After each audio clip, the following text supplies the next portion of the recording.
Okay, good evening, everybody. I am Dr. Ivan Vasquez, and I am the chair of the New York State Diversity, Equity, and Inclusion Committee. Tonight, we at NYSDA, we are committed to fostering an environment that is open and accepting of all individuals within the dental profession. We also encourage participation from and unity amongst all diverse groups to reassure everyone that they belong and are welcome, thus acknowledging that together we have a stronger and clearer voice. Following our commitment, the New York State Dental Association is presenting tonight's webinar, Building Capacity for Greater Inclusion in the Workplace with Becky Martinez. Made you a doctor with Becky Martinez. Before I introduce Becky Martinez, I do want to remind everybody that it's in New York State, that April 25th and 26th, we have our Greater Long Island Dental Meeting. And another thing that I want to remind everybody is that in November at the Greater New York Dental Meeting, the ADA and New York State Dental Association are going to be teaming together and presenting a webinar on diversity and inclusion. I will introduce Becky now. Becky is passionate about inclusion, systems thinking, and working with individual groups and organizations to reach their full potential.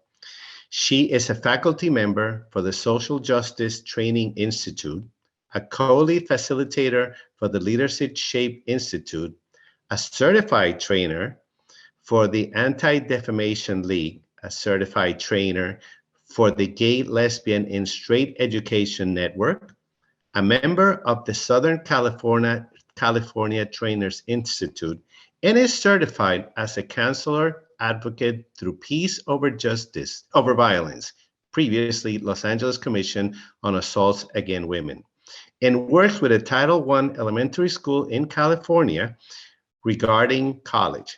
She holds a Doctor of Education in Organizational Leadership from the University of Laverne, a Master of Science in Student Affairs in Higher Education from Colorado State University, and a Bachelor of Arts in Biology from the University of Laverne. Before I hand this off to Becky, I have a few housekeeping details to share. Feel free to submit your questions throughout the webinar. However, we will wait until the end to respond to all your questions. Also, at the end of the webinar, we will share 3 questions on your screen. You must submit responses to those 3 questions to receive your CE credits for tonight's webinar. Please, let's all welcome Becky Martinez. Wonderful. Thank you so much. Hello, everybody, and thank you for investing your evening in this conversation around building capacity for greater inclusion in the workspace. Again, Becky Martinez, she, her, and hers, and it's 4 o'clock out here in California. So I am shifting with the time, and I'm excited to spend 2 hours with folks that is already 7 o'clock your time. So thank you for the commitment. In addition to the professional introduction, a little bit about myself as we're going to be on this journey for the next couple of hours is the things that are really important to me is I love to run. My family keeps me on my toes. I enjoy ice cream, although talking to a bunch of dentists may not be the greatest thing to say. I used to be in administration years ago within higher education, and about 16 years ago, I decided to do consulting full time. I have the opportunity to meet with nonprofits, with government agencies, and with college and universities talking about equity and inclusion, diversity, social justice. My research and my writing is around social class identity, particularly in the academy. As somebody who grew up working class of origin that now has a different class as a result of higher education, I get to dig deep and write articles and books and have that conversation with folks in a very direct way. Thank you for bringing me in and all of the work on the front end to get me here. I know that it is no easy feat. we have some slides. There will be moments that I will ask you to do some reflection because we know that the chat isn't open, but I want you to do some reflection on this. So it's just not me talking with you for 2 hours, so that you're able to engage conversation, so that you're able to think about what matters to you, what you haven't considered before, what you might consider all of the time. And even in the conversation that the three of us had to get on this screen, we were talking about what's life been like since. How has the pandemic impacted? How are people doing around? And as I think about diversity and inclusion, we can go to the grandiose place of let's shift systems around race and racism and sexism and transphobia. And for me, it's those little moments that create the big moments. So again, we have some slides. Please put questions in the Q&A and we will take those in works best for our flow. I want to open us up with a couple of things that are important as we think about capacity building, as we think about diversity, equity, and inclusion, our land acknowledgements and labor acknowledgements. And so for me here in Southern California, I live pretty Southeast California. And so let's acknowledge the breadth of those that came before us.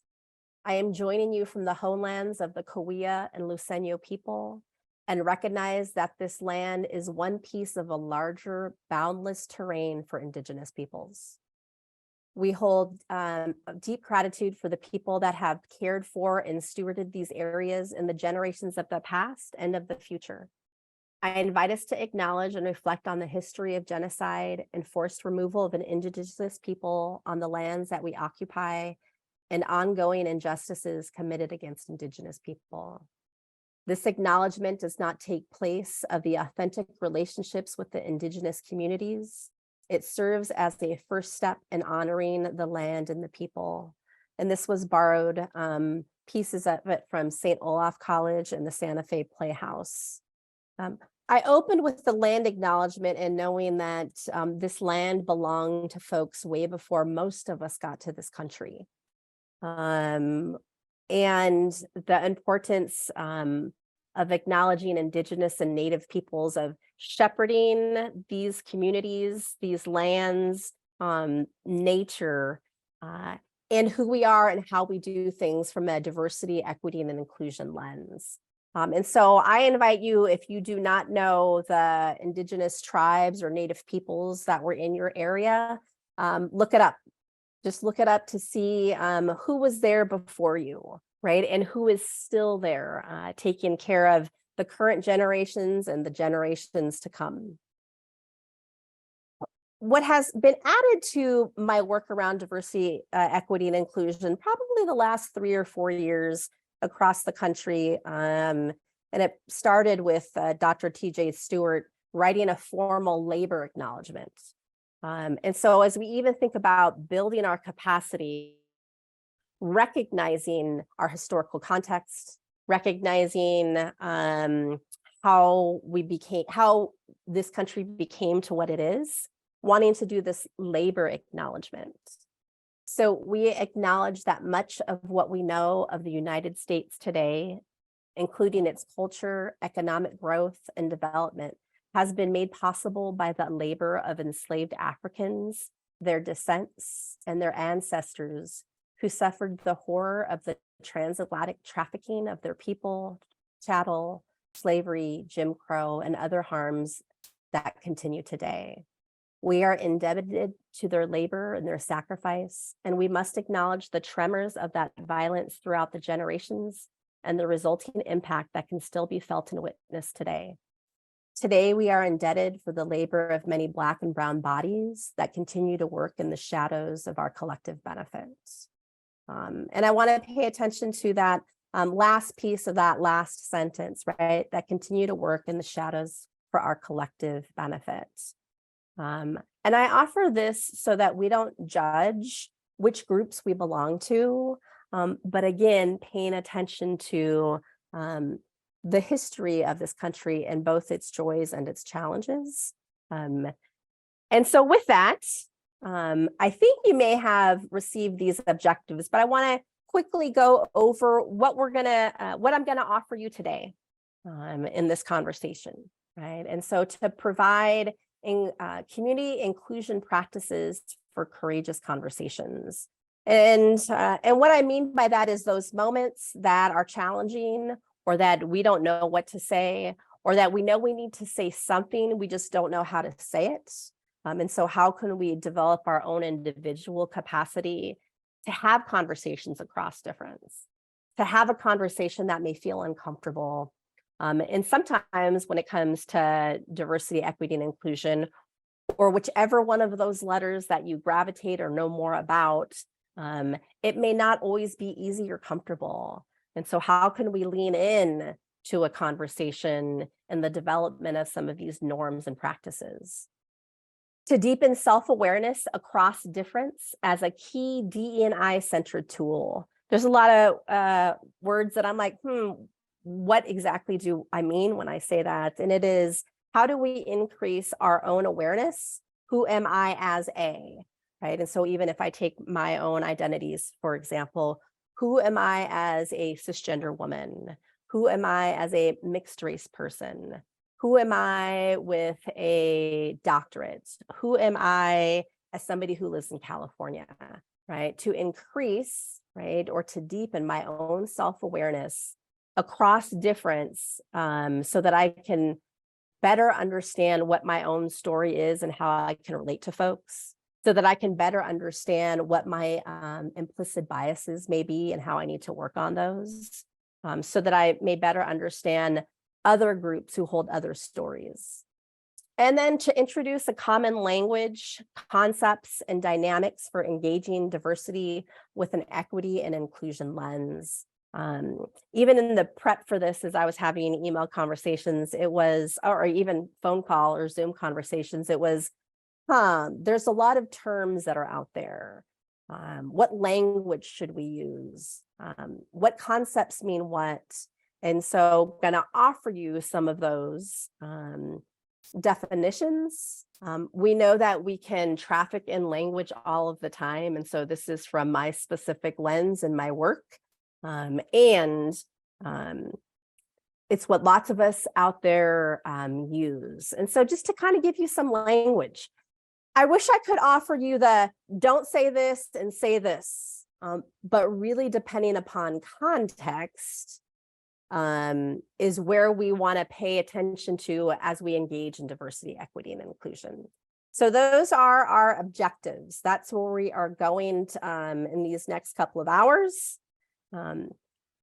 I will open us up with this quote, or this excerpt for some writing from Margaret Wheatley. And I want you to, as I am reading it and as it is up in your screen, I want you to think about what is it that you care about in your community. And that could be in your work community, because I know this is a specific framework in this workshop. It could be within your home community. Those things can overlap. It can be in another community that you belong to.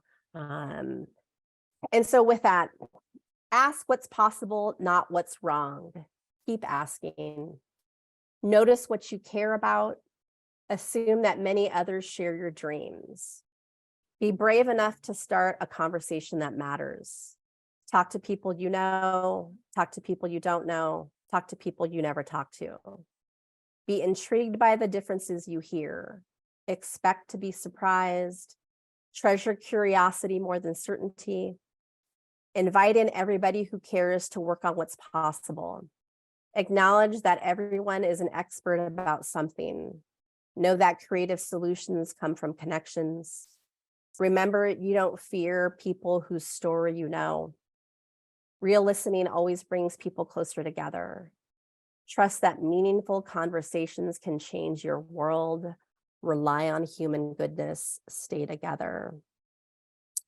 I offer and open our time together with this because there's so many gems in here, particularly as we think about building capacity around inclusion. And the ones that I want to uplift is be brave enough to start a conversation that matters. What matters to you? What matters to your practice? What matters to your community? What matters to your family? And having the courage to be able to talk about that, even in the workspace. And sometimes we think, oh, that's off limits. Oh, we don't know how people are going to engage in that. I don't know how that's going to land on people. And just nudging you to be brave enough to start a conversation that matters. Invite everybody who cares on what's possible and acknowledge that everyone is an expert about something. And for me, this creates space so that we can hear stories, right? So that we can better understand folks, so that we can honor people's talents, skills, knowledge. And then the layer of you don't fear people whose story you know. Start doing some storytelling even in the workspace. And it doesn't have to be this long drawn out story, but it could be, this is a value that I have and this is why. Or this is a childhood memory that still comes to me when I am 50 years old. And so creating the capacity in workspaces to storytell is important to connect who we are as humans, and then rely on human goodness and stay together. Stay together when it's easy, stay together when it's hard, stay together when you don't have the answer, stay together. And we have experienced this the last 3+ years in the pandemics that we've experienced. And so inviting folks to stay together. What I have here is, and I use some visuals just because it doesn't always have to be words. And I'm going to use this particular visual in 2 different ways. The first one is, as we think about this iceberg and the question of, how are you?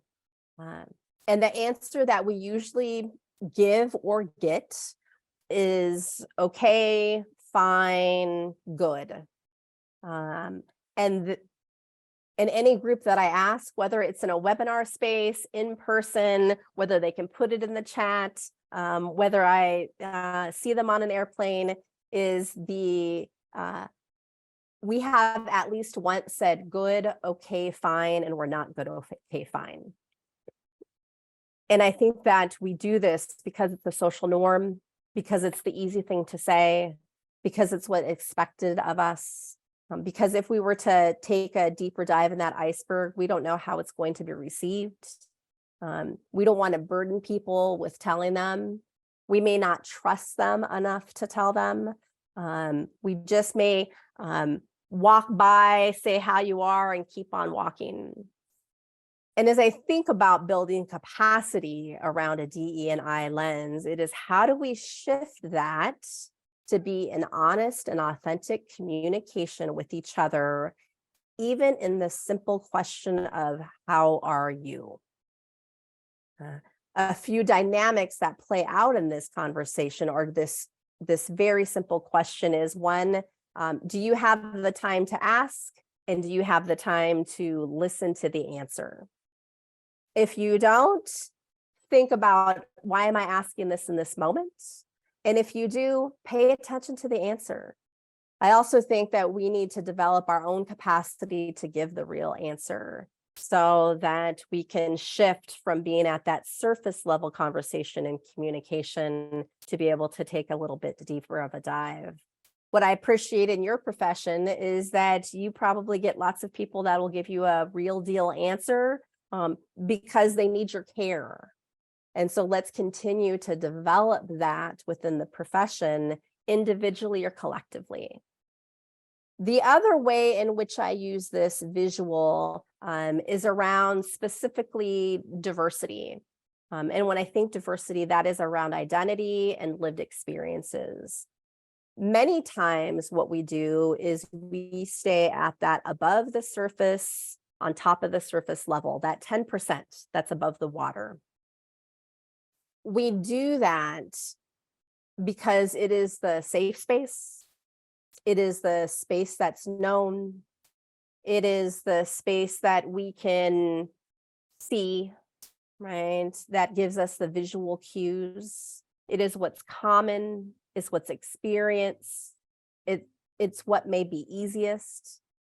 To take that deeper dive around diversity, equity, and inclusion is risky, right? There's vulnerability to it, right? I can't see what's below the surface. And so if I take that deeper dive, what does that mean? Sometimes it is, I don't want people to know information about me. I don't want to be vulnerable in this moment. What happens if I say or do the wrong thing? What happens if it's messy? I may not have the right language or the concepts or the experience. I may not trust.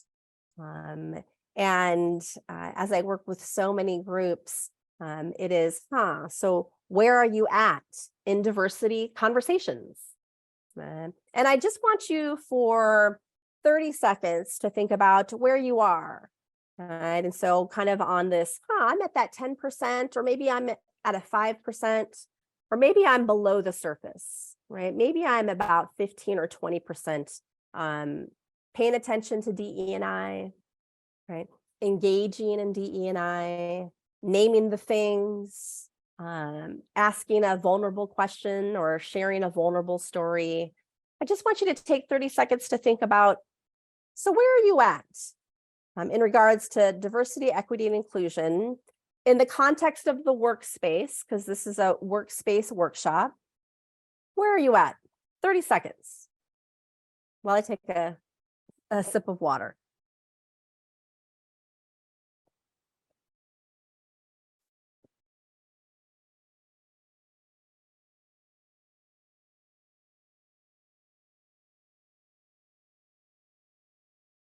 I ask where you're at just so that you can give your own kind of self-reflection or self-assessment of this is how I pay attention to diversity, equity, and inclusion. This is what I know about. This is what my experience is around. As I think about doing this for my life, right? Generally around DE&I, I'm probably at that 50, 60% range on this iceberg.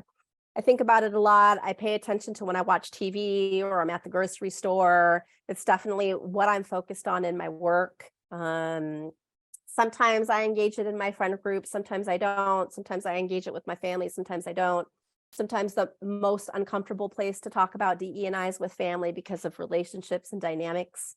And if I were to pull the thread around DE&I, that percentage would be different. And when I say pull the thread, it is, if I pull the thread around race, where am I at in this iceberg? Again, I'm probably about 60% down. Right? When I pull the thread around class, I usually take a really deep dive and then I'm about 80% down. But if I do religion and spirituality, I'm on that top 10%. There's not much that I know outside of my own religious background. I don't remember the high holy days to put on my calendar. And there have been times in the past where I have calendared a session on outside of the Christian holiday calendar. And so that percentage is general and it changes for me depending upon the context of topic, the context of identity. So just wanted you to spend a little bit of time in that reflection space of, and so where am I? Even in this conversation right now, right? What questions do I have? What's the voice in my head that's like, what are we talking about? What are the places that I'm comfortable talking about? So just offering you that. And so in this first objective, and I have the content matter and the 3 objectives, is we're going to provide community inclusion practices for courageous conversations. So I'm going to show you 4 agreements that were written by Singleton and Lipton years ago. And they first started writing around having courageous conversations around race, and it has expanded since. And so these 4 agreements of courageous conversations. The first one, and I want you to think about these, how you practice them in your workspace, if they're a part of your workspace, how you may practice them outside of your workspace. And you may experience, or you may have a different relationship with different folks. And so you may be able to do all of these at one time, or you may just be like, yeah, this is my one practice and that is it. So these 4 agreements of courageous conversations, the first is to stay engaged. And what this is meant is to stay engaged socially, emotionally, intellectually, socially, involved in the dialogue. And so what are the ways that we stay in it, that we're engaged? And that doesn't mean just in that physical sense. That's why it's, morally, emotionally, intellectually, and socially. What are the ways that I'm engaged from a learning perspective, and what do I know? Concepts, language, current life stuff that's going on, right? How am I engaged morally? What's important to me? How am I engaged emotionally? So how I feel, and then socially, how I engage with others. And I will invite you into this work. And when I say this work, DE&I work is both cognitive work, knowing, intellectualizing, but it is also heart work. There is feeling and emotion connected to it because it involves people's lives. And you see this all of the time in your work, right? And so one of the conversations, stay engaged. The second one is to experience discomfort. This norm acknowledges that discomfort is inevitable, especially with identity, and that participants make a commitment to bring issues into the open. This is not a subject matter that is always easy or joyful to talk about. And so know that you may experience discomfort. And I think not even in a DE&I lens, just there's those uncomfortable conversations that you have to have with people, or that you should have to have with people. And it takes a little bit of centering yourself to be able to have it. And so know that discomfort is part of the process. To be able to speak your truth, right? Be open about your thoughts and feelings, and not just saying what you think others want to hear. That one is not always an easy one. It is using those I statements, I think, I feel, I experience, and it having not just to be what you think others want to hear because of their comfort, or it's the easier thing to say. It is that being above the surface level conversations. And so lean into the space of being able to speak your own truth. And we've got to be conscious of time, place, and manner, and developing the ability to be able to speak our truth is critical.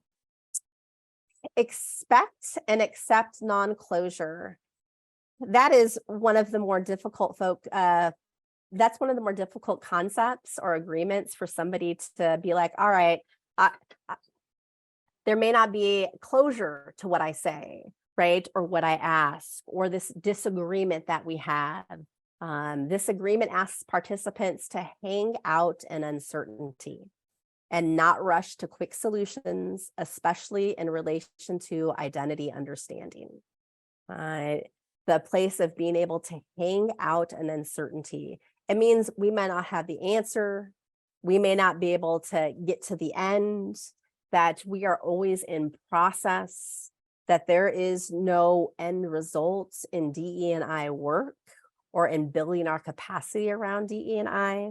Sometimes I will work with groups for a few days or 3 hours or 6 hours.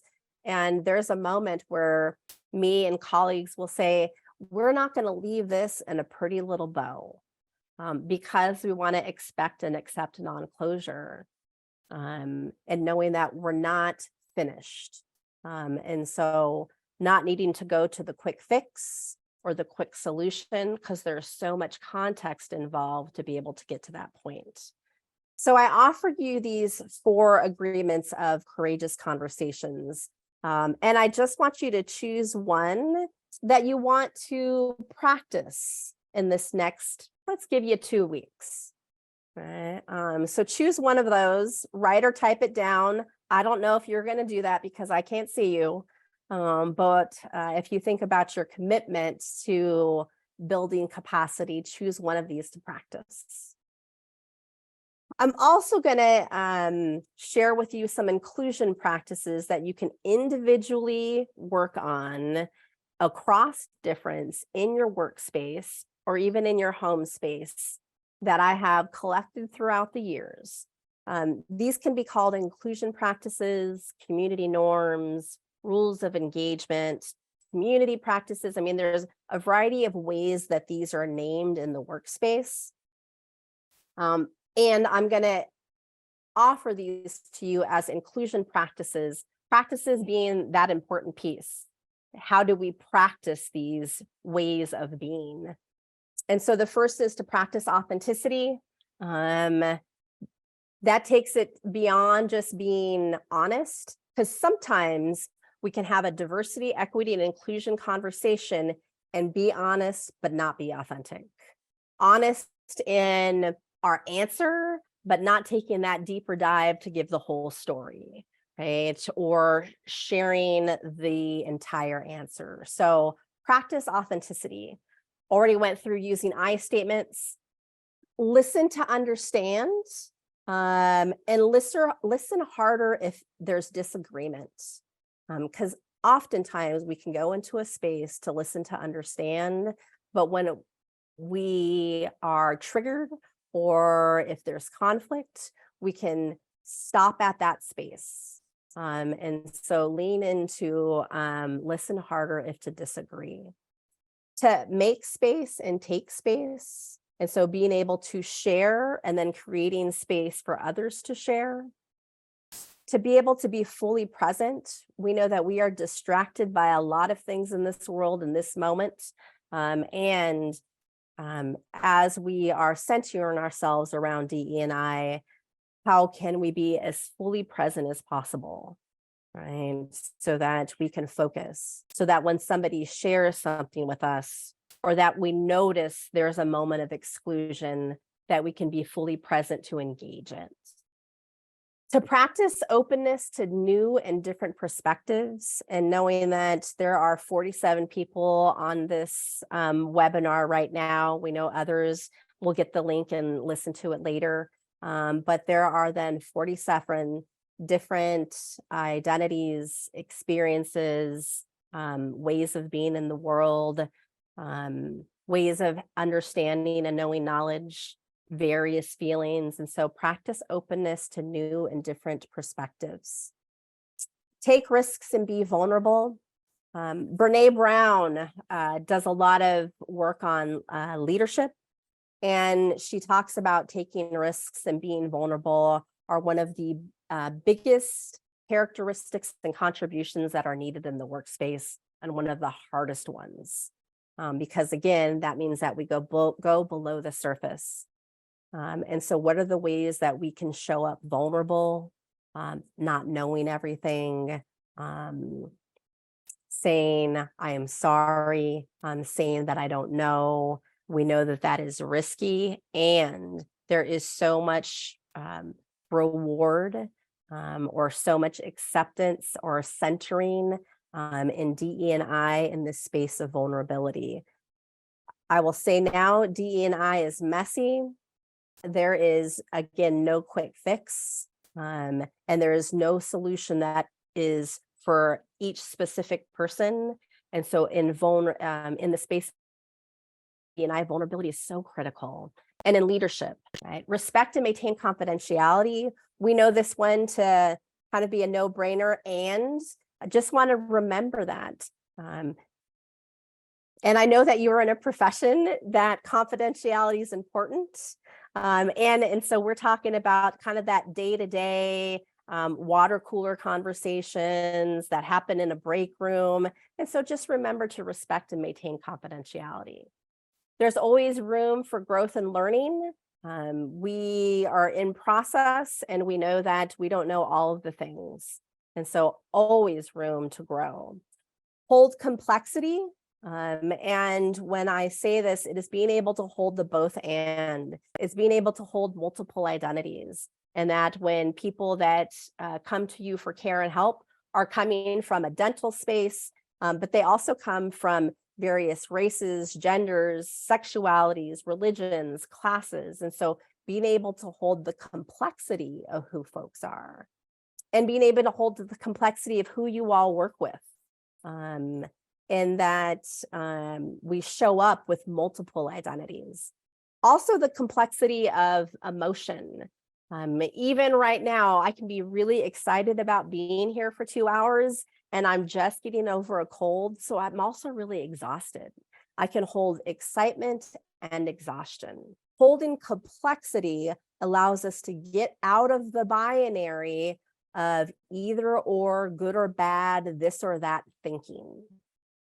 And that is a key concept in building our capacity to be in the space of gray, rather than things to be on the ends of the spectrum, right?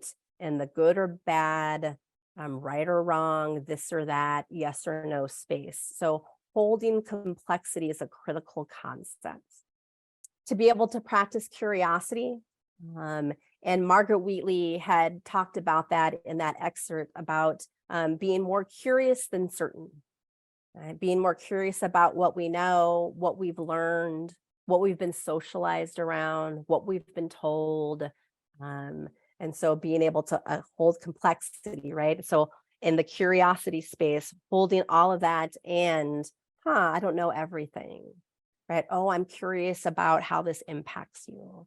I'm curious to know how you are feeling in this moment. So being able to practice curiosity.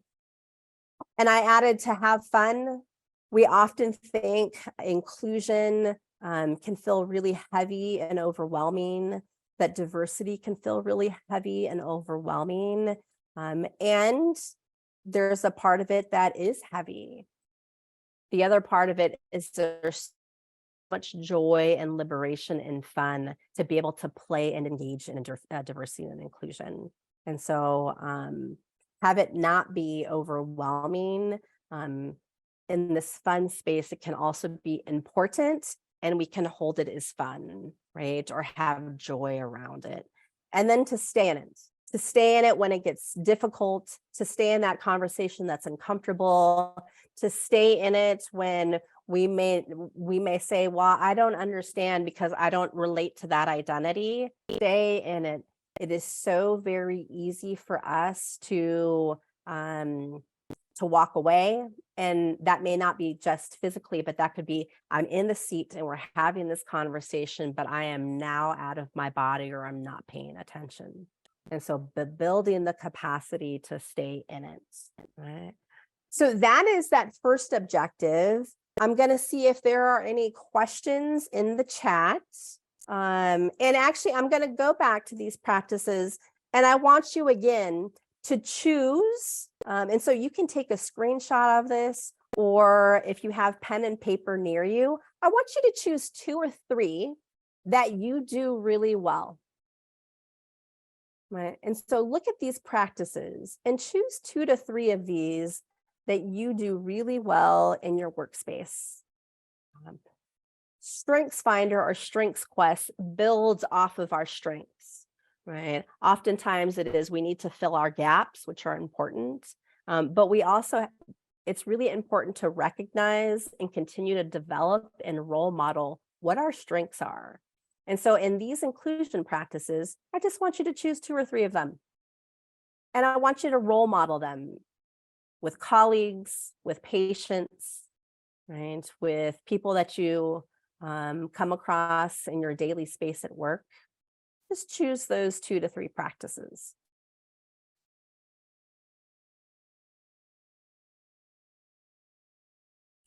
And then I want you to just choose one that you need to work on, right? You know, it's really hard for me to be fully present I've got all these things to do. I've got this really long task list.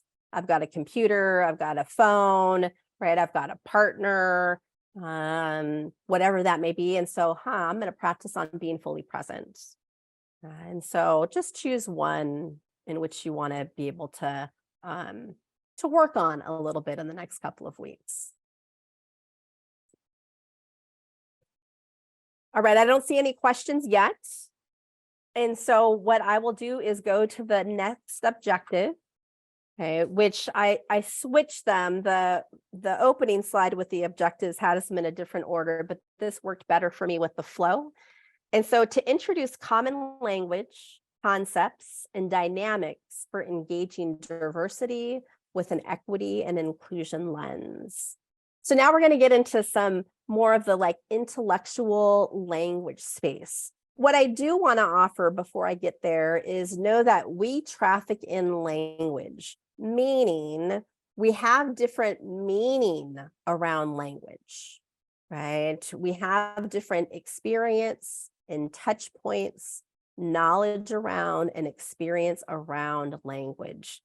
I could give any group a list of 10 different DE&I related words, have them sit for half an hour, 45 minutes, and oftentimes they still can't come up with a definition. And that's why I mean that we traffic in language, or we have meaning making around language.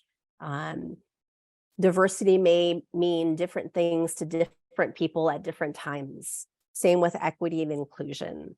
So I'm offering you these this language and these terms from the work that I do, and I want you to think about, so what does this concept or word mean to me? Have I ever considered? How do I define it? How do I use it in my practice? How do I talk about it? And so some stuff around terms and languages. So I start with diversity, equity, and inclusion. Those are the terms that are out there. And some things have changed even in the last couple of years. What we now see is we see diversity, equity, and inclusion, or we will see it equity, diversity, and inclusion. For some folks, the placement matters. To other folks, it doesn't. There's been the addition of belonging. So now folks will say DE and IB. And so how do we create spaces of everyday belonging? They also have, there are some times where folks will talk about social justice, and that really brings up systems, and how are we engaging systems across dominant and subordinated or privileged and marginalized identities. And I know that I may even bring maybe offering you some language and I haven't heard that term before, or I hear that term all of the time. And so even as I'm speaking, if you have questions about a specific term that I've used, please put that in the Q&A so that I can be clearer on that. I have these smaller, at least visually smaller words here, because we're going to get into a few of these concepts.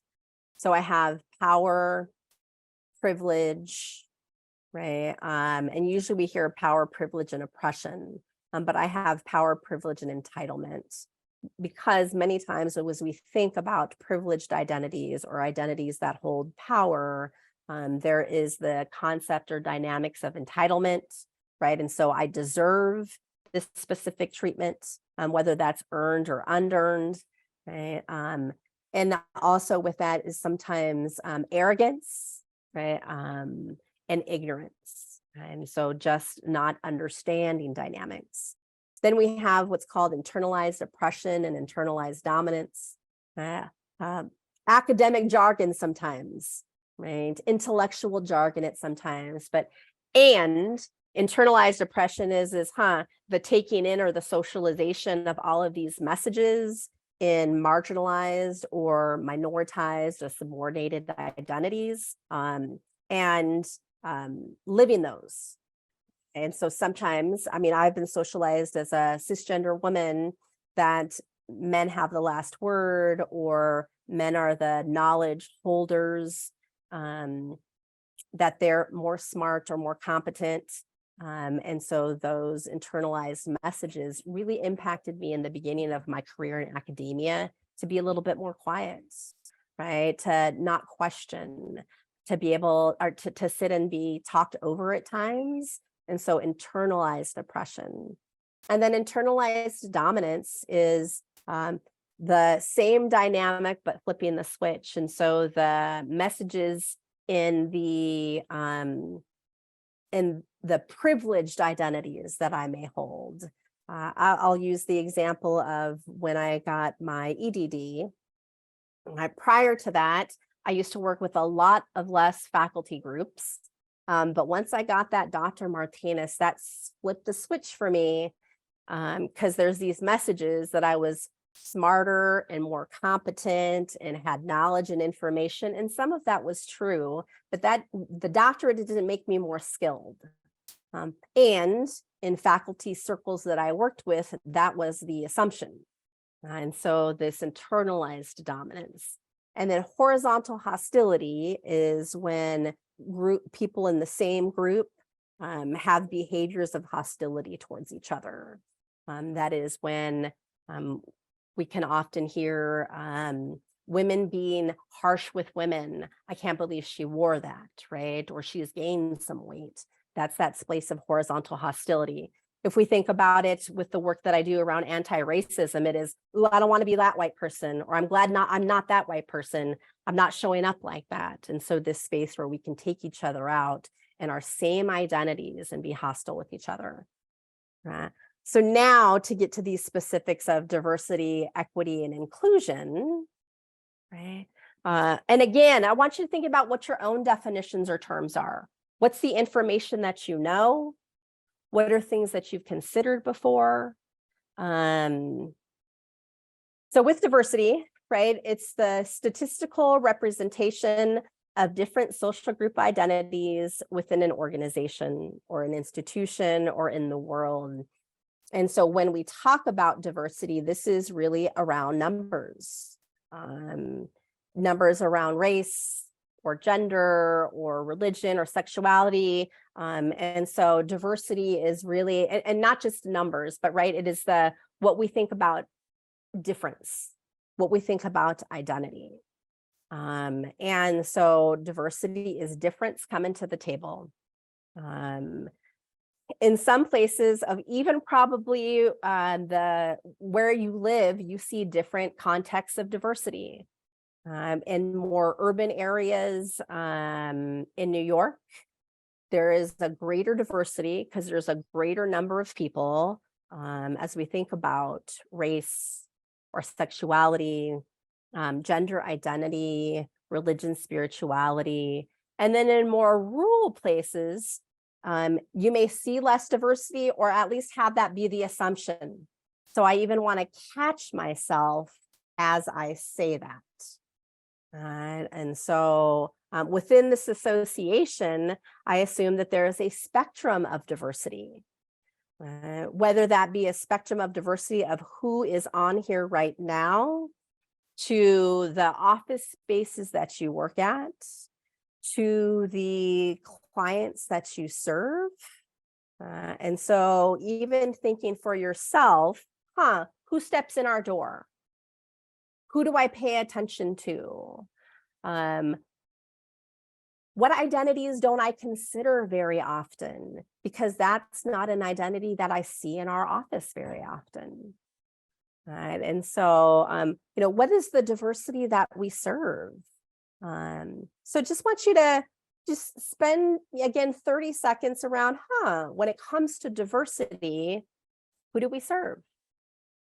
And I want you to be really explicit in that reflection. Who do we serve around race, gender, age, class, religion, spirituality, sexual orientation, immigrant status or nationality, right? Size, disability. I'm trying to think of the big 8, so to say. So those 8 identities that are often held up in diversity, equity, and inclusion conversations, and knowing that there's so much more than just those. So just that reflection around, who do we serve? Who do I come across? What do I know about? And then equity refers to fair treatment and access, opportunity, advancement for all individuals.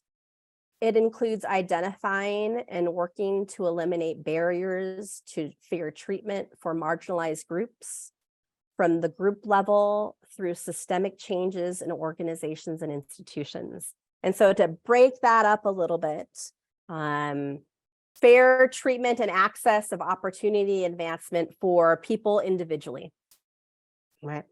To identify those barriers for marginalized groups. And so when we say marginalized groups or minoritized groups or subordinated groups, we still think of those big 8 identities, but now we get into specifics, right? To the specifics within that identity.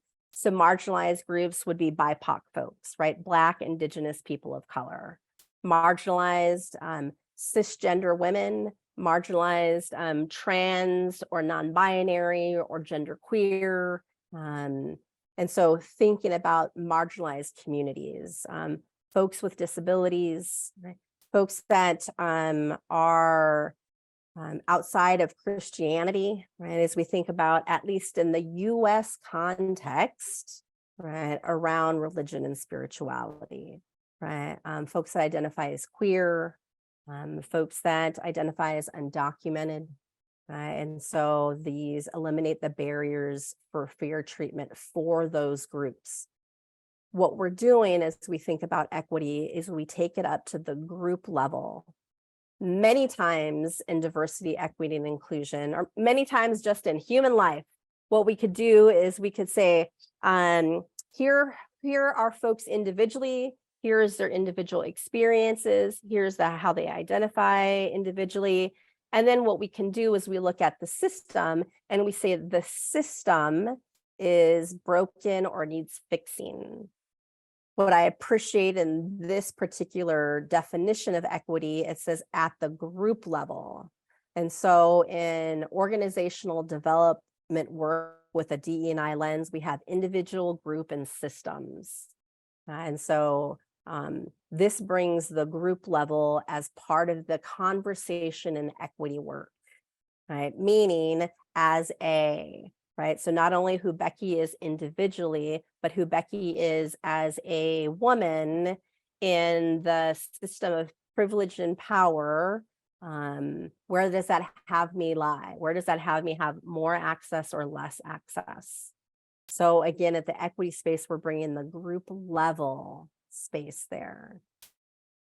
Inclusion strives to establish systems, structures, policies, and practices to maximize the contribution and engagement of the diversity within the organization or campus in fair and just ways, right? And so it really strives to get to this place of structures, right? Policies, practices, norms, unwritten rules, and how we are maximizing contributions and engagements.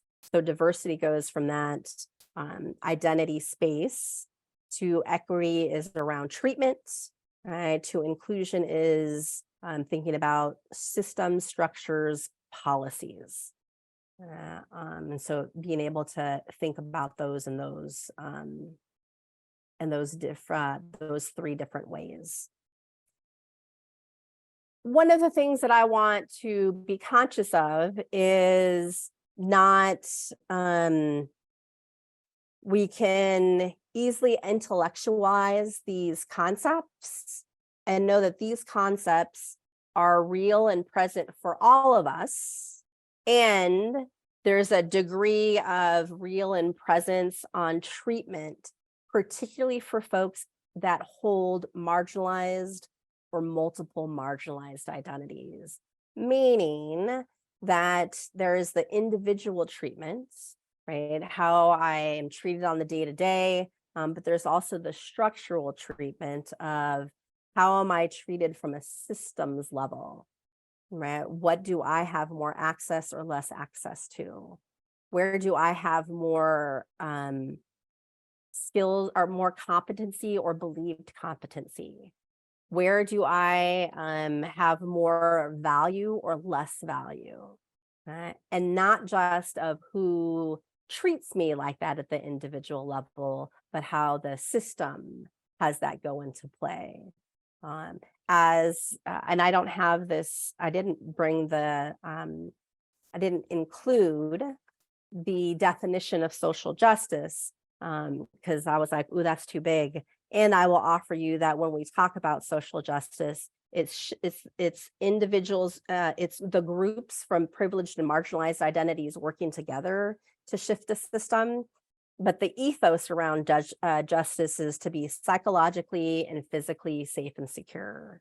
And so that takes these three concepts to a whole other level of, we can have policies and practices that have physical bodies be physically safe, but that doesn't also mean that they're psychologically safe because there's all of the unlearning to relearn.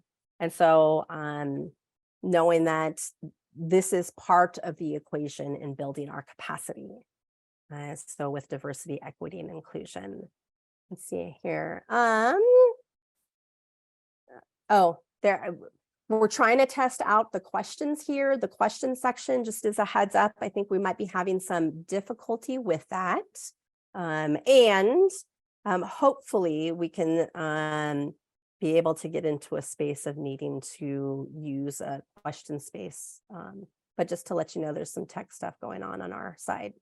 Just wanted to let you know that. So then we have privilege and oppression. It's something that has been talked about more lately. There's been a lot of book clubs in the last 3 years around anti-racism, anti-oppression, spaces of privilege. And so wanted to offer some language around privilege and oppression, which I think is also important. And so in the spaces of privilege, right, or as we think about privilege, it's access to resources and social rewards and the power to shape norms and values. And I think that that last part is really important to pay attention to, the power to shape norms and values. You all across the screen probably hold some positional power, right? And some positional privilege. And so what are the ways then that you can shape norms and values in an inclusive space as you think about identity, right? As you think about lived experience, as you think about group and systems level in DE&I work, right? And Bell talks about this in the teachings for diversity and social justice and the readings for diversity and social justice. McIntosh talks about it in these ways of unearned power conferred systemically. So the power that is automatically given to privileged or dominant groups systemically. And that's what I talked about. And as we think about access and resources, right? Who is given automatic access and resources based upon privileged groups? I am as a US citizen. Or as we think about, I'm non-disabled, and so there's already some unearned power conferred systemically as somebody who identifies as non-disabled. The system is set up for me. The system doesn't question me. I don't have to navigate the world differently or even know what the rules are because for me, the system has been set up for a non-disabled person. So again, power conferred. And then Johnson talks about the luxury of obliviousness. We don't have to know in our spaces of privilege. We can be oblivious, we can be ignorant. And this comes at a non-judgment space. It is we just don't know what we don't know. And if we haven't done work in a DE&I framework or an identity framework around self-awareness, then we can go through the world in this luxury, right, in this privilege of not knowing, and we can cause some damage. It's that space of implicit bias and microaggressions, right? Implicit bias meaning we all hold biases. And there's a lot of things that we don't know. Again, obliviousness, and then the microaggressions are the action. It's those small moments of exclusion that happen in this space of luxury of obliviousness. And so these three kind of quick definitions around privilege. Again, and I say no judgment because we can go really into a quick spinning space about judging our identities or experiences, and just want you to be able to back away from that and think about, what are the identities in which I hold privilege, right? Around race or education or gender, right? Or age. And so what are those spaces in which I hold privilege? Again, not our fault because we were born into a system, but what are those places in which I hold privilege that I can then use that power to shape norms and values and in an inclusive way? When I do the next objective on digging into self-awareness, I'll give you some more content around things to consider in a privileged space and a marginalized space, but in reference to shaping norms and values. And then oppression is systemic mistreatment of people within a social group identity, supported and enforced by society and institutions, solely based on the person's membership in that social group identity. So that's a lot of words. I was like, oh, that's a lot of words, Becky. But it is the mistreatment, right, of people in marginalized identities that belong to a group, right, and are treated, right, that are mistreated solely based on those identities, right, or that identity. Again, thinking about race, class, religion, age, ability, right? And so systemic or systematic mistreatment. It's not just treatment that we get at the individual level, but it is the treatment at the systems level. So how a system is set up. Right. So privilege and oppression. And then I want to talk about some dynamics that exist as we think about privileged and marginalized groups. And so privileged and dominant groups, right, have access to power. Talked about that even from the definitions, right, are given multiple options. And this is the code for have choices. So in privileged group, there's a lot of choices that are at our disposal or that are given to us. Dominant group members are assumed to be capable, competent, the smartest in the room, or one of the smartest in the room, make the rules and decisions. So again, as we think about that space of norms, right? So being able to make the rules, they're the decision makers, the way that they can set up structures or hiring or firing, right? And so being able to make these rules and decisions. Define what the organizational culture is going to be, right? What is the dress going to be? What is the kind of culture in the office going to feel like? What's the communication going to be like? And so define the organizational culture. In privileged groups, we're often approached for our opinion. We're often approached for our insight. We're often approached for our knowledge. We're often approached because we're the ones who hold power in a space, right?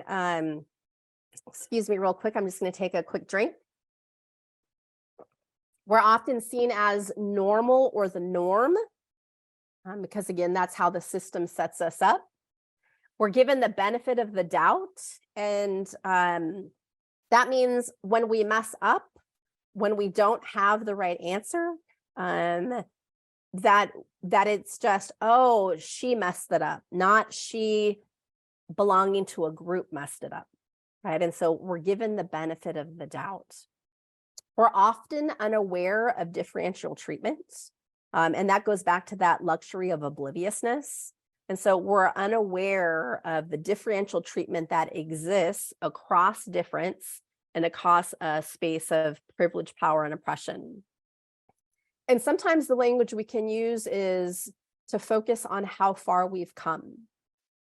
How far we've come in regards to civil rights, I mean, as somebody who identifies as heterosexual in my groupness, right? We can even say, well, how far we've come around marriage equality, around same-sex marriage, and how far we've come around the ADA laws. And so that's always kind of not a red flag, but it gives me insight into, oh, they may be talking about, and they're probably talking about out of their privileged group membership and the focused how far we've come. Marginalized or subordinated identities. And again, this is at the group level dynamics. It's just not who folks are individually, but is the groups that we belong to, need access to power and resources because aren't automatically given those, right? Have to often adapt to rules and decisions. And I'm gonna couple this with is work to assimilate and fit into dominant culture. So there may be times in that assimilation or adaptation that doesn't feel congruent with who people are or what they have their cultural or norms be in a marginalized identity space, but feel like they just have to fit in. And for some folks, that could be, I'm just gonna put my head down and do my work. But I can't say anything, or it may go against me, whether that be in a formal way at work or in an informal working relationships, right? May often feel out of place, like they don't belong. What are they doing here? Sometimes the term may feel like an imposter. And so feel out of place in a dominant group space as a marginalized group identity.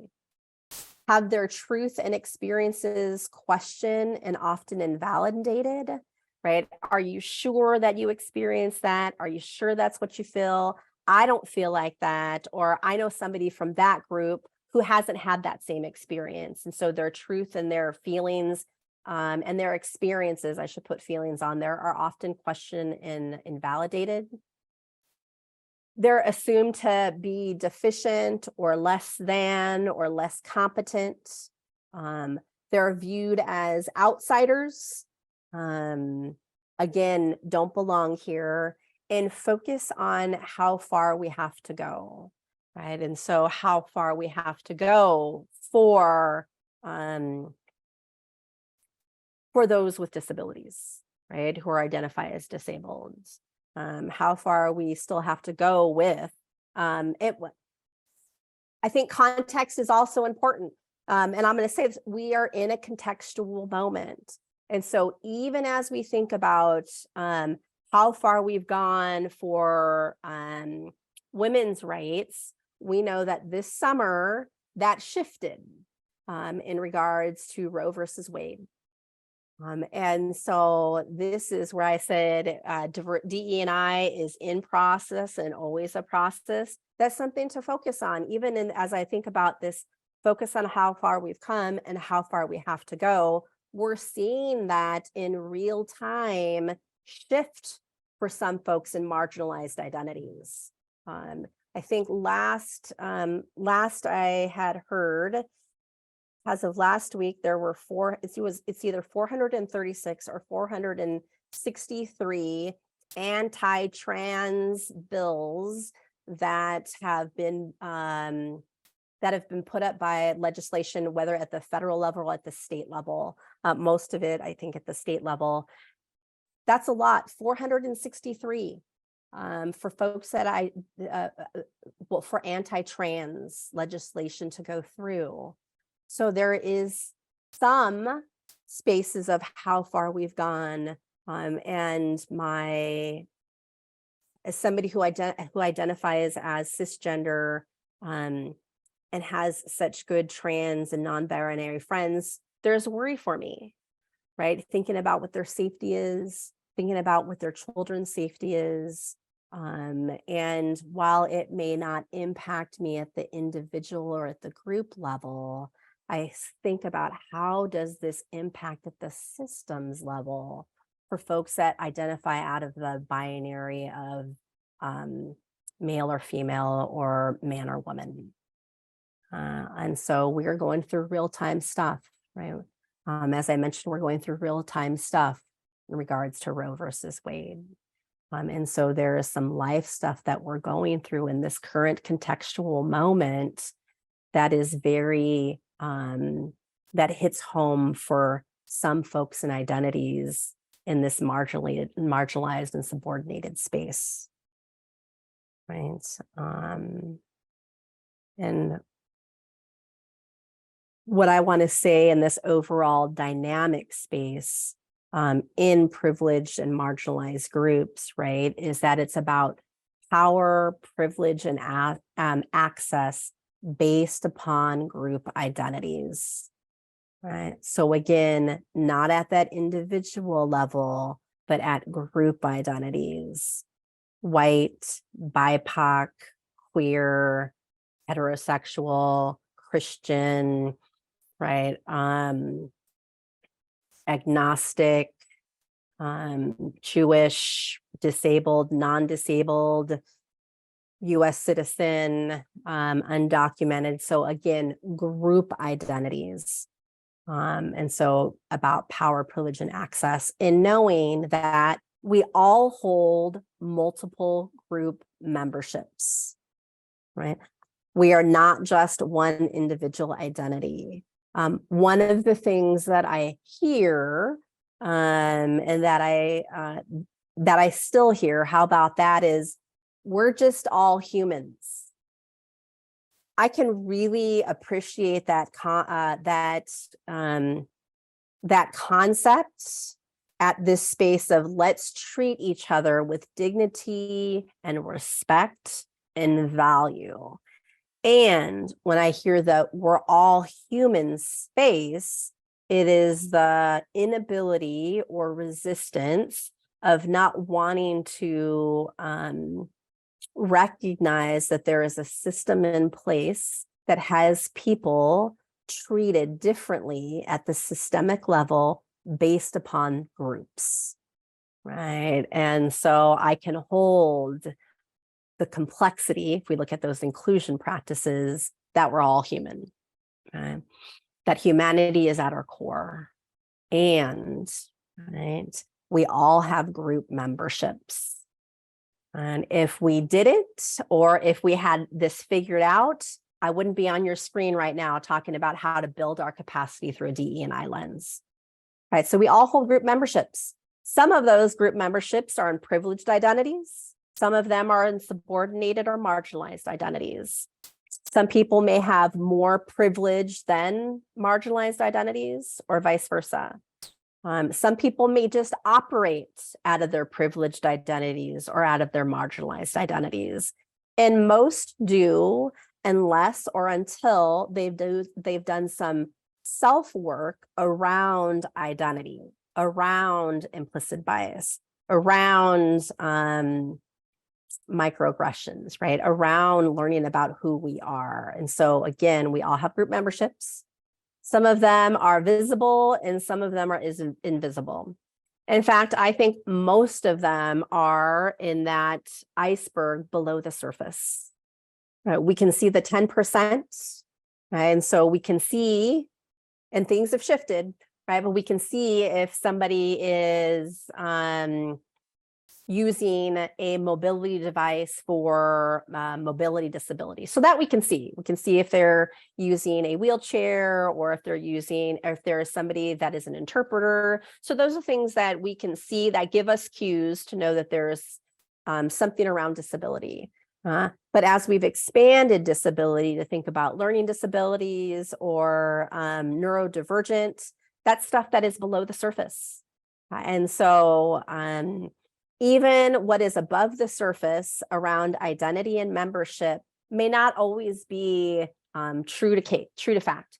My last name is Martinez. I definitely identify as Latinx, Mexican to be specific, and my mom's Filipina.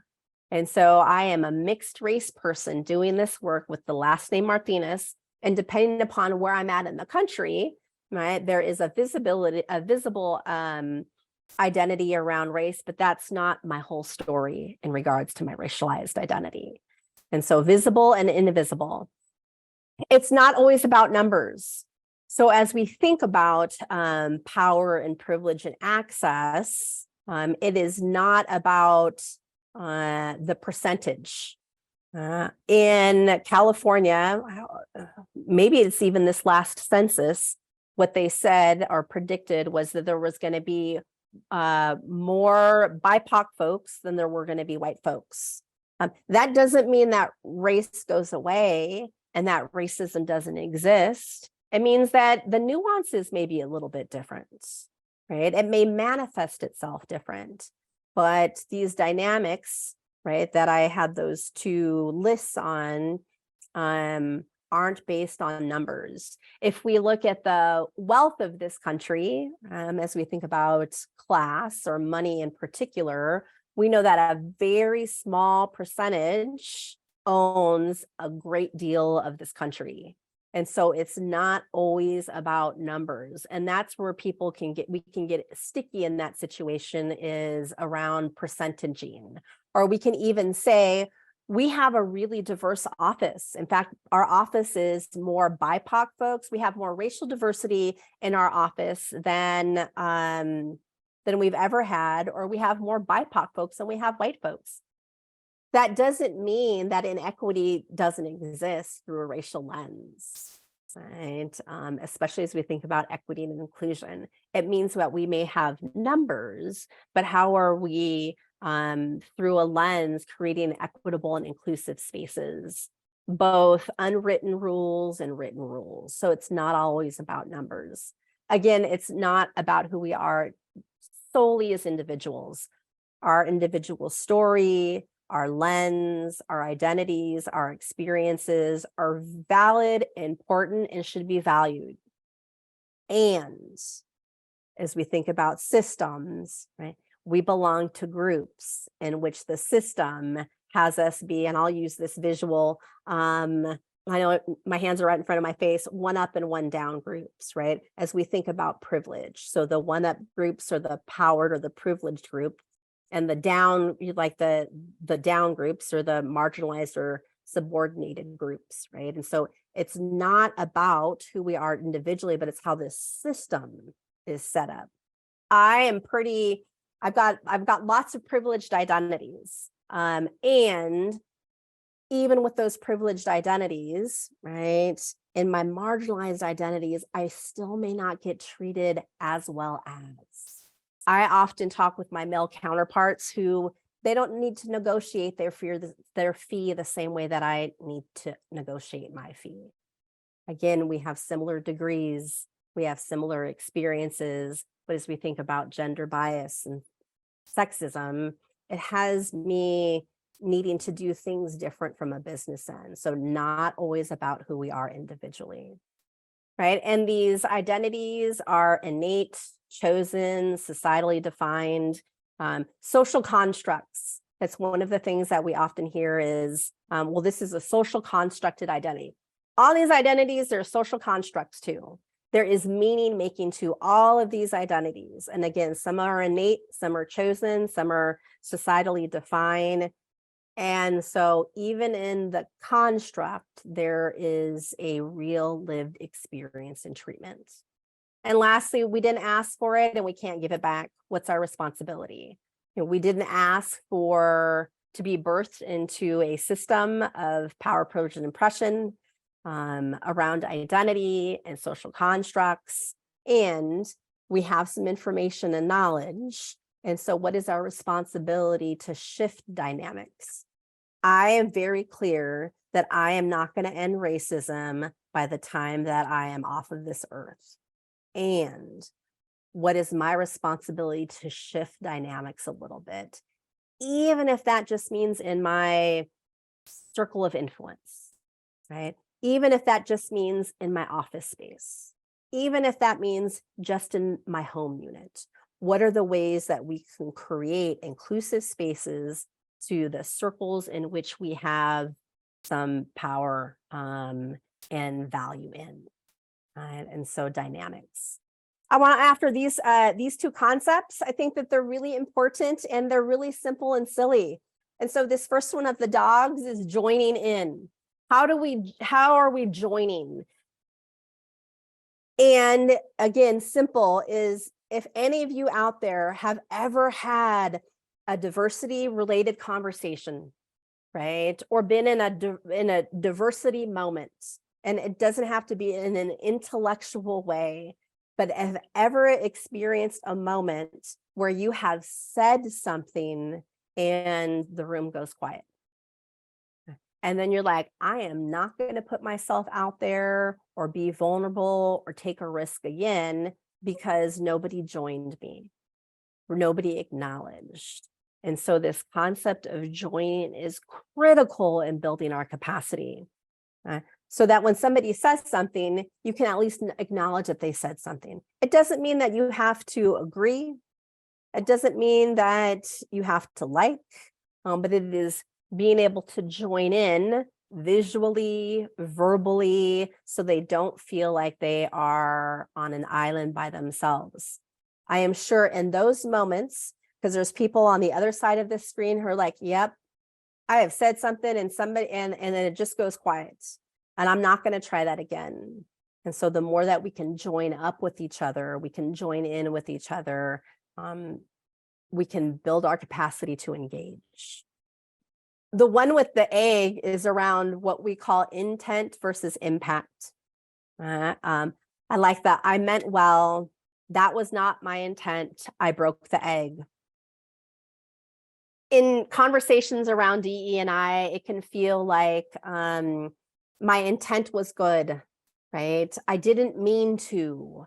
And so when these moments happen of the I didn't mean to, or I meant well, or that wasn't my intent, we need to first tend to the impact, not leave our intent, keep us centered in our intent, but not go to the place of just paying attention to our intent. Story, I am in Costco on a Saturday morning, and that's already a bad decision. I'm waiting to check out. Somebody in back of me hits me with their cart, hard enough, right, where my knees buckled a little bit, and I look back and they say, right, what anybody would usually say, I'm sorry. What I did not say is, that's okay. And I didn't say that because for me, it wasn't okay. They hit me, right? They said, I'm sorry. I looked back. I didn't say okay. And then they got mad because I didn't say okay. And I didn't say anything mean. I just looked back and I said, okay. And I had a little tone. And then they said something like, well, I didn't mean to. Okay. Yes, I believe that there's not somebody going around hitting people at Costco. And the fact is that happened. And the reason that I didn't say okay is because it wasn't. And I was also still in pain, like physical pain from being hit. In moments, what can happen is, again, not our intent, and we still impact somebody in a differential or negative way. And how do we not let our intent, how do we not let us stay at our intent, but rather, because what I would appreciate in that moment is for them to say, I'm sorry, is there anything that I can do? But what often happens is we say that, I'm sorry, I didn't mean to do that, or it wasn't my intent. Not forgetting that I want us to be very clear, paying it to intention is important, right? I don't believe that that person was going around hitting people. And the fact is they did. And so when we have moments of exclusion, right, or moments that we say something or we don't say something and somebody comes back to us and said, I really wish you would have said something in that moment. I didn't know what to say. I'm sorry. Right. I wanted you to have the opportunity to engage that. It's like, okay, well, they're telling you they wish you would have said something. Or when we do say something and we get the feedback that we have said something that didn't sit well with somebody, to be able to take that feedback, because that's what it is in the moment, and to say, I'm sorry, is there anything that I can do? Again, small concepts, but big concepts. Right? And so being able to remember intent and impact and joining in. Okay. I'm gonna, I don't see any questions here, so I'm gonna continue to roll. That is okay. And again, please write down questions so that we're gonna allow probably 10, 15 or so minutes on the back end for any questions that you do have. All right. So we're gonna go into self-awareness in context for a little bit. So I have this, again, I like images because not everybody learns through words or best through words. So there's this image, and as you see this image, I want you to think about, do I like this? So there's usually three different kind of categories of people. And if you were in front of me, I'd ask you like, okay, so who here sees this picture and is like, yep, that's that's what I like. I like nature. I like camping. I like to be in a forest, right? This is a forest in Washington.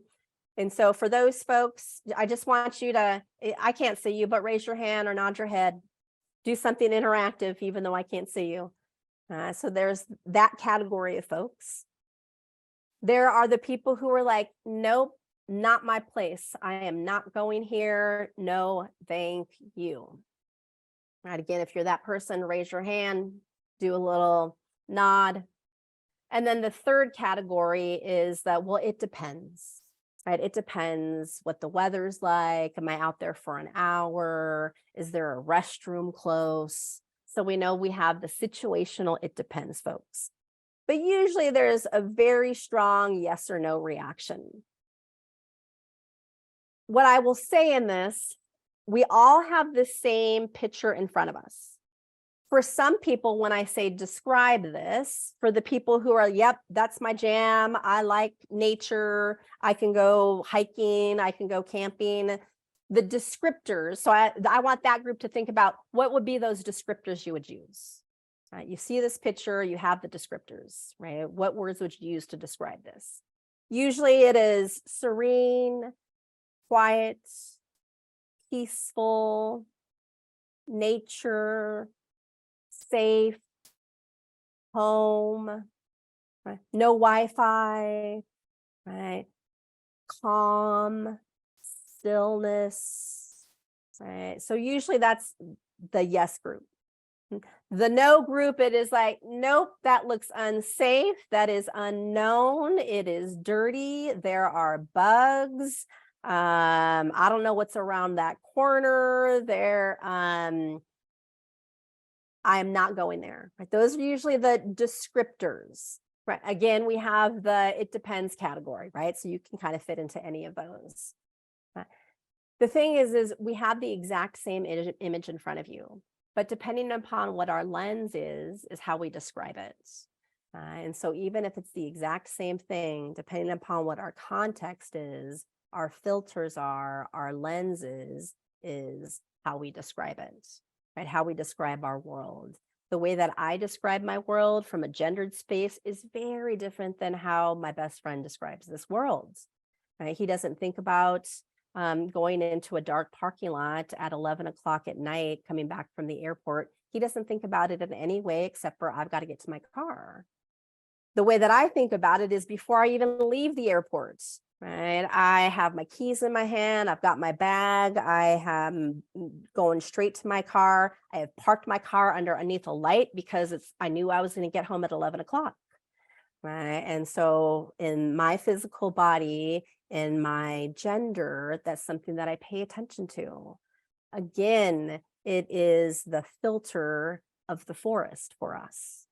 And so we don't see things as they are, we see them as we are, right? We see them as we are in our individual lenses and experiences. And then how do we describe, how do we manage, how do we navigate, how do we engage in this particular lens, in this particular body experience. And so just want you to think about for yourself, What stuff, again, do I pay attention or not to around a DE&I lens? Right? What is a bit of my story? Right? What is a bit of my filter? What I want to offer you is exploring context. So context before content. Very important in building our capacity is to start at the contextual piece rather than the content piece. And what often happens is we go straight to content. Even as I think about developing this workshop, going straight to content and inclusion without giving any context may get us lost, right? And so actually going straight to content of building capacity, if I don't give you context, language, terms, concepts, right? Even how I started out with the labor or land acknowledgement means I'm going to miss things in the building capacity space. And so context, right, is our filter, right? It is the lens in which we look through. It is also some other pieces which I'll explain. So context, the me or the you, right? The me of who I am, what's my experience has been, gives me my filter to my context, right? Or is a part of who I am contextually. So we start at that individual level, right? Me, you. And then we want to explore context in regards, if we think about us, right? Us or them, meaning us at the group, in the group space. So it could be even, who are we, right? In the context in our office. Who are we as the New York Dental Association, right? Who are we? Who makes us up, right? Who makes us up from position? Who, like, where are we at in different parts of the state? What is it that we do? And so that makes up this context of the us. And then we have another part of context is time and timing. And through the lens of DE&I, it is at what times do we engage in DE&I? Is that when we just have a workshop, right? Or a webinar? Is it when something has happened, right? Is it when something in the country has happened?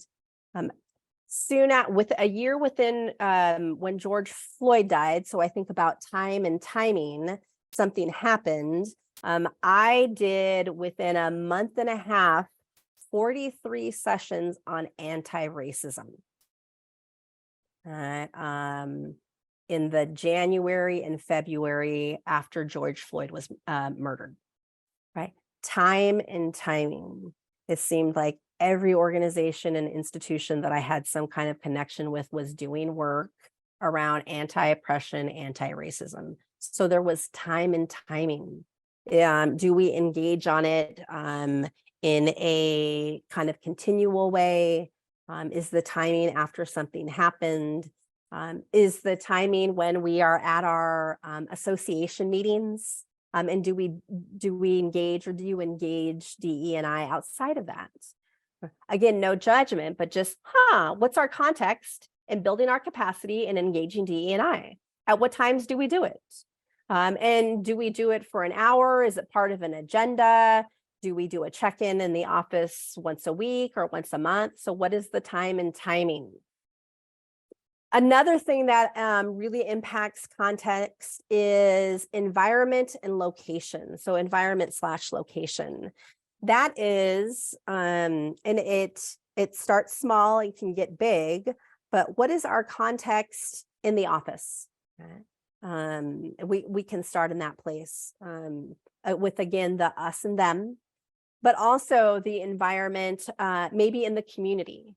And so we know that what happens in the community impacts what's going on in your workspace. You can take it regionally, you can take it nationally.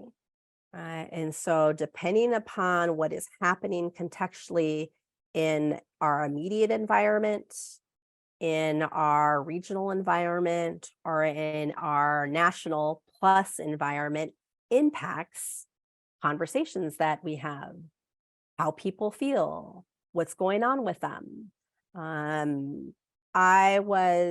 Those 43 sessions that I did happened to be at a small liberal arts college about 45 minutes away from St. Paul, right? Minneapolis, St. Paul area.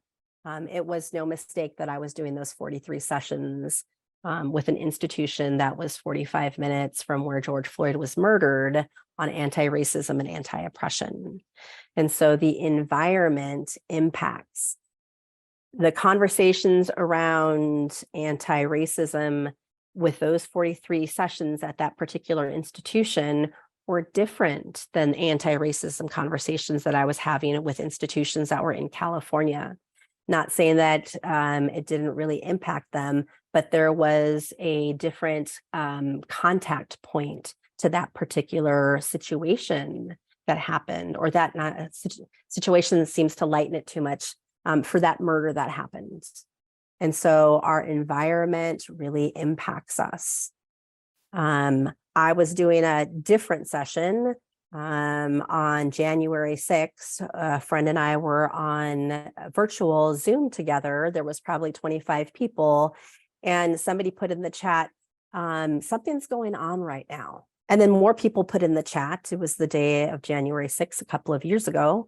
Oh, it feels like a long time ago.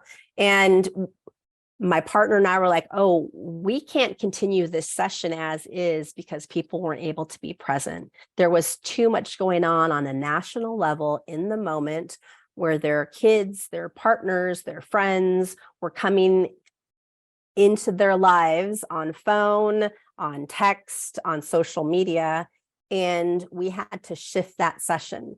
We had to shift the content. We had to shift the content because the context was so deep for folks. So environment and location. And then engagement. What are the ways in which we engage or you engage around diversity, equity, and inclusion? Do you do it from a personal story place? Do you do it from an intellectual model or knowing space? Do you do it from an emotive or heart space? Like, what are the ways in which you engage DE&I? And so offering you these different components of context, me, individual, us, group, time and timing. So again, amount of time, but also how often, when, after an incident, doesn't matter. The environment, very close, regional, national, right, further, and then actually how you engage, right? How you engage from an intellectual, affective space. Also can be how you engage. Do you engage through reading books, articles, sharing those? All of that are pieces of context where you haven't even gotten into content yet. So context. What I want you to do again is for about a minute, 30 seconds to a minute, I want you to write down or type or think, because I know some of you are like, I am here for these CE credits or units, but I want you to think about, so what's part of your context? As you engage D&I or think about diversity or inclusion, what parts are part of your context? Now, I know I talked a little bit, but I just want you to be able to write that down or to think about, what's part of my context? Right? And it could be any of these different pieces of context. About 30 more seconds.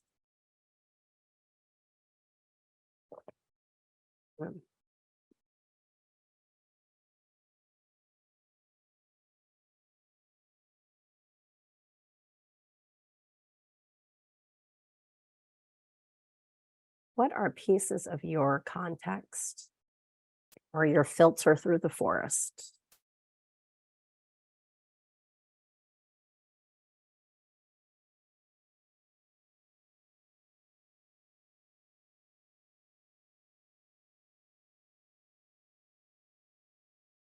You all don't have access to Q&A, and the chat is off, but I want you to say one of the people that put in it is openness. All right, and so thank you for writing that in. Part of your context is openness. In fact, even if you want to just go to that Q&A, right, and put some of your context in, you are more than welcome to do that. And then I can read that so that I know that our chat is disabled right now. You are more than welcome to put that in that space. Right. Oh, you do have access to Q&A. All right. Thank you for somebody in chat told me that you have access to Q&A. And so openness, right? Somebody is testing to see if this works. All right. Okay. So want to offer you this inclusion process. And so as part of increasing your self-awareness, first of all, in this visual, I have here the big 8+. Those are those identities that I refer to that are often the ones that have policies, procedures, that have norms around how folks show up in spaces directly or indirectly, that have resources, sometimes affinity groups associated with them. And so you have these big 8+. And so I have race, right? Race is different than ethnicity. Race is that social construct, right? And I think, what are we on 7 or 8 of racial constructs around racial identity? And then ethnic is more specific, right? Ethnic is region or geography. That one's not made up, but race, again, made up and real.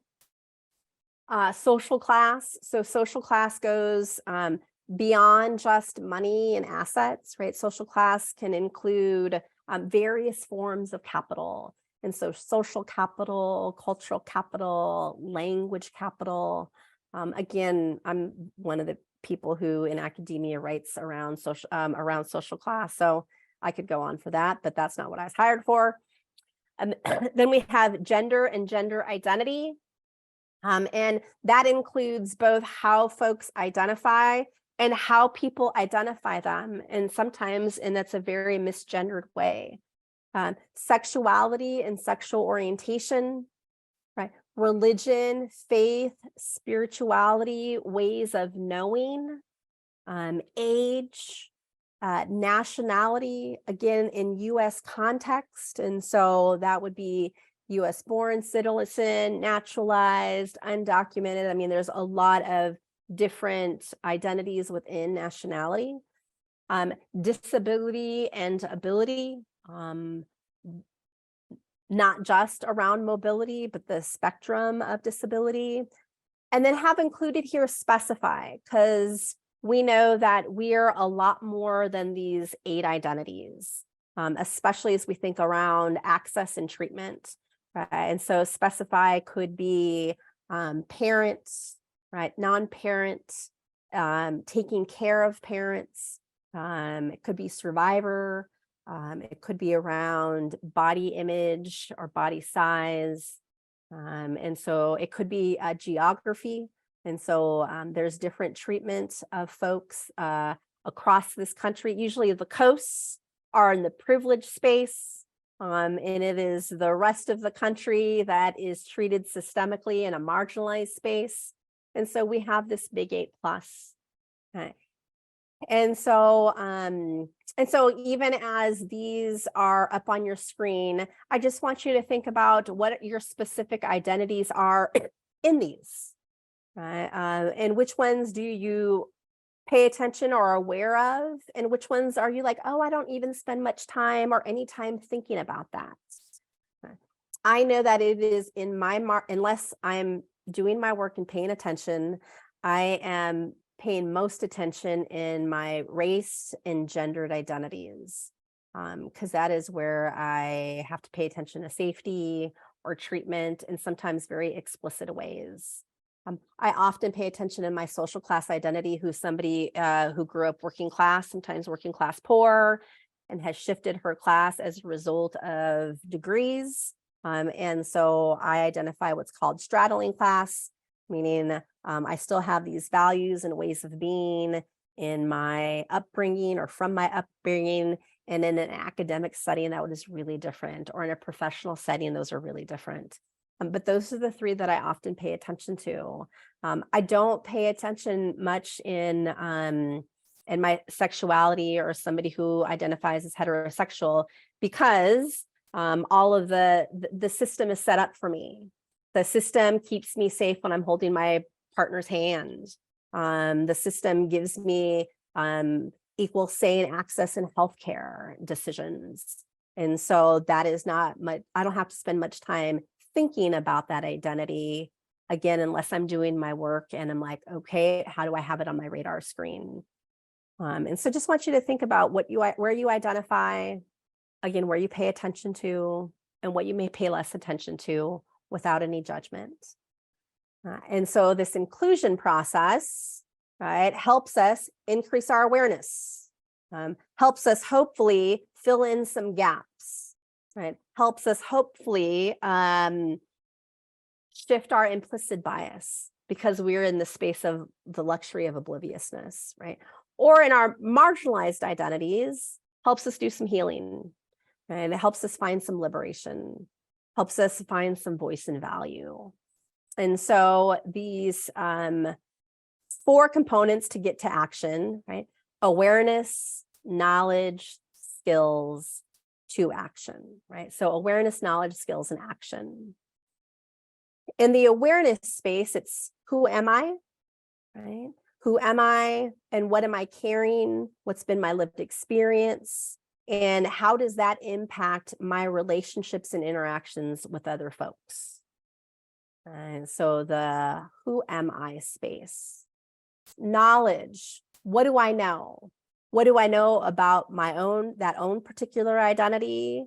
Who is in my circle? Folks like me in that identity or that are different, right? What have I read to increase my own awareness or my own knowledge, my own knowledge of age, right? Or knowledge of religion, faith.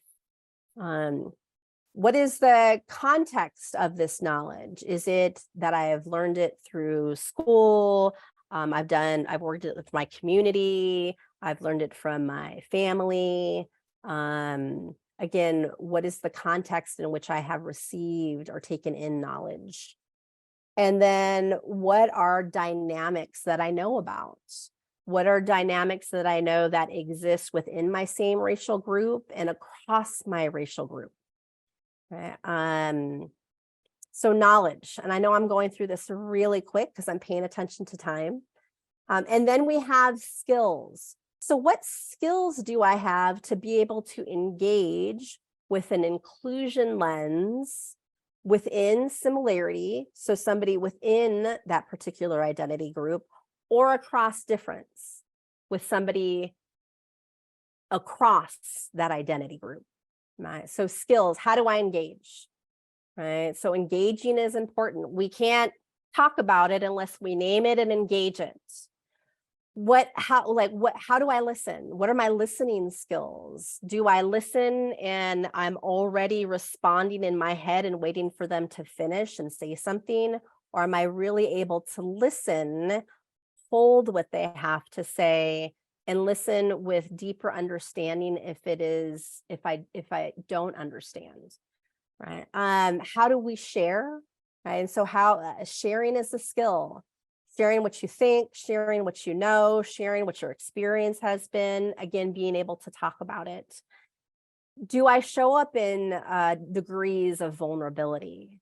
Meaning that if I mess it up, or I don't know the answer, or I am nervous, right? What are the ways that we have vulnerability be a skill? I always say it took us a long time to get here, and it's going to take us a long time to be somewhere different.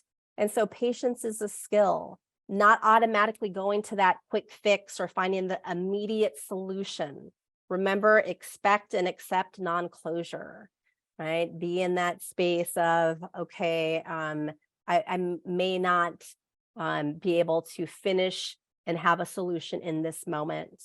To be able to diagnose what you're experiencing, diagnose like what is going on with me for this moment. Am I uncomfortable? Am I shy? Am I shy to say something? Am I unskilled and don't know how to say something? And so being able to, am I nervous? Diagnose where you're at in this moment. Am I triggered? Am I angry? Am I centered? Am I grounded? So being able to diagnose and then being able to intervene with courageous engagement. And so going back to those courageous agreements and those inclusion practices, those are ways in which we can intervene, right? We can have courageous engagement, right? All for this space of action. So I offer you this process in your own awareness. What I want to do now is I want to see if there are any questions. Somebody put, I really appreciate this, and this is probably going to the what's somebody's context. So include everybody in the conversation, and humility above all. Love your neighbor as yourself, do good and avoid evil. These principles will get us through. And so appreciate whoever had put that there as part of their context. I'm going to open it up to questions. So anybody have a question that they would like to have answered?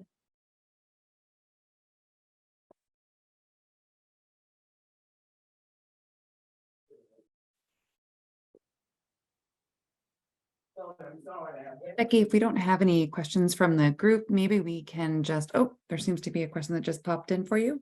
Okay, let's see here. Do you have any recommendations for a team building activity that we can do with our dental team to explore DE&I or start a conversation? I do. So I'm going to give you this really simple one, but it tends to be, it can go pretty in depth. One of the things that I ask people to do is to share the story of their name. And that can, so this is like team building, but it can sometimes have a really deep D&I lens about it because it's people's stories, which again goes to these skills space. But share a story of your name. It could be your first name, your middle name, your last name, a nickname. And people can go into some depth about it. Some people will be like, I don't have a story. Usually if you give them the options to choose the adventure of their story, again, first, last, middle, nickname, people rally in that question. And what it does is it could lead to more conversations. All right. Oh, I didn't know this about you. Tell me more about this. Or, oh, it was your like grandmother. Where did your grandmother grow up? So that can lead to more activities. So that's one that I would say. Another is if you take this kind of big 8 circle and you can, I wouldn't do this in your first activity. I would do this like maybe second or third round to be able to team build, is choose an identity or just give this to people and be like, how do you identify and where do you have a story in one of these identities? Right? It could really be that simple and powerful to engage. I hope, Catherine, I hope that gives you some ideas.